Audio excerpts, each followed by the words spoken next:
The so-called sword in the stone is usually associated with the British legend of King Arthur.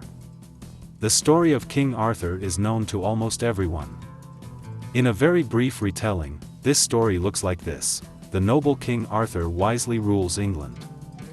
In the castle of Camelot, he is surrounded by the most worthy knights sitting around a huge round table. The most famous of these warriors is Sir Lancelot, the living embodiment of knightly honor. Suddenly, Arthur becomes a victim of betrayal. Lancelot falls in love with Queen Guinevere, who reciprocates his feelings. This betrayal is very unpleasant for Arthur, who previously considered lovers to be symbols of purity. Arthur is betrayed for the second time by his nephew Mordred. In the final battle, Mordred mortally wounds the king. Arthur is transported to the magical island of Avalon, where he sleeps an eternal sleep. The legendary king will wake up at the moment when England will be in great trouble. And his sword Excalibur, which Arthur stuck in the stone, is kept in a secret place to this day. That is the legend. But the distance from legend to reality is only a few steps. Do you know, dear viewers, that the sword that in the distant times of the early Middle Ages, just a few hundred years after the death of King Arthur, was stuck in a stone, actually exists? And this is not the legendary Excalibur at all. In the chapel of Montecipi, near the city of Siena in Italy, on the floor of this chapel there is a small fenced area covered with a glass dome. It protects the stone into which the sword is stuck, and this stone has been lying there for many centuries. Legend says that the sword belonged to the knight Galgano Guidati, born in 1148. The chapel Cappella di Montecipi was built in honor of Saint Galgano in the 12th century. The place itself is located in Tuscany, near the village of Cestino. That is where the sword of the knight Galgano is kept, stuck in a stone. Galgano was subsequently canonized by the church and became a saint. Before that, Galgano Guidati led a normal, wild life until the archangel Michael came to him with his speech and convinced him to become a hermit. After that, the knight pulled his sword out of its sheath and plunged it into the stone almost to the hilt, became a hermit and died at the age of 33. At the moment when he plunged the sword, the stone suddenly became soft as butter, and then hardened again. The hilt of the sword remained sticking out at the top of the stone, and its tip protruded slightly from the bottom of the stone. At some point, this stone with the sword was transferred to a chapel in Siena in the Tuscany region and remains there to this day.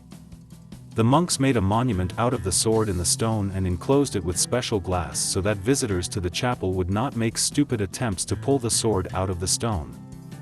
Following the commandment of the legendary wizard Merlin in King Arthur, which says, if someone can pull the sword out, he will become the new king of England. The legend, of course, is beautiful. And the real relic is present. Therefore, there is a mystery: how did the knight manage to stick the sword into the stone? Agree, it is hardly simple. Therefore, there are several versions. Many researchers are inclined to think that the sword was stuck into a crevice or crack, which over time hardened under the influence of water, dissolving the limestone stone for a long time. Someone believes that the sword was hammered. However, church representatives completely reject this version. From their point of view, this is nothing more than a divine miracle. After all, according to the history of the canonization of the knight, Galgano refused to participate in bloody campaigns and stuck the sword into a stone, never to take it in his hands again. At first, he was famous as a cruel warrior, but later became a monk and retired from the world into hermitage. So who is right, church representatives or skeptical atheists who do not believe in any divine miracles? Let's first find out the main version of the skeptics.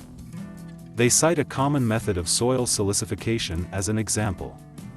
The rock is strengthened by chemically introducing a solution of sodium and calcium chloride silicates or liquid glass, which has the property of quickly setting and petrifying the surrounding sand and loose soil, into gravelly soils through pipes under pressure. As a result of a chemical reaction with liquid glass, which occurs directly in the soil, a silicic acid gel is formed, which cements the soil particles and significantly increases their strength. And during the first day, the hardening process is very intensive. The final petrification occurs over the next 3 months. Moreover, this process completely repeats the process of natural formation of sandstones and limestones. The technology of soil stabilization by this method is simple and accessible, does not require the use of complex equipment. Moreover, obtaining liquid glass turned out to be a process that is not at all complicated, but very possible in simple conditions. Because liquid glass is the same silicate glue that is obtained in a furnace by fusing quartz sand with soda.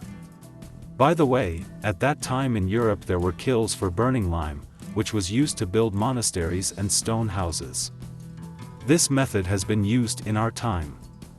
Not far from the Norwegian city of Stavanger there is a monument, Swords in the Stone, created in 1983 by the sculptor Fritz Red in honor of the battle in 872 of King Harald the Beautiful with 2 other kings. In the Viking Age, wars for lands were constantly waged between different rulers and their peoples. Harald's confrontation on the shore of Hafrsfjord ended with his victory, which resolved the disputes between the kings once and for all. The swords stuck in the stone began to symbolize peace, saying that these swords will never rise again. So, it turns out that in the case of the sword of Saint Galgano there is no miracle, and we are dealing with ordinary knowledge in chemistry? But I want to disappoint the skeptics. The sword of Saint Galgano has been studied by modern scientists, and these studies were very thorough. And none of the studies showed the presence of even a hint of traces of any silicification in the relic. The most recent study of the sword of Saint Galgano took place in 2001. The famous Italian chemist Luigi Garlaschelli, who was one of the skeptics, decided to study the stone and unexpectedly found out that many things indicate that this real medieval sword actually pierces solid stone. Garlaschelli extracted small samples of the sword from the stone through a hole drilled in it and sent them for analysis.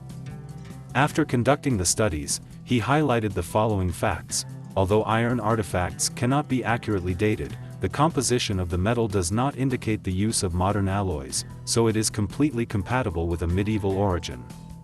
Garlaschelli found out that the tip of the sword, coming out of the bottom of the stone, and the hilt of the sword form a single hole. At the same time, it remained a mystery: how could the sword pierce the hard stone?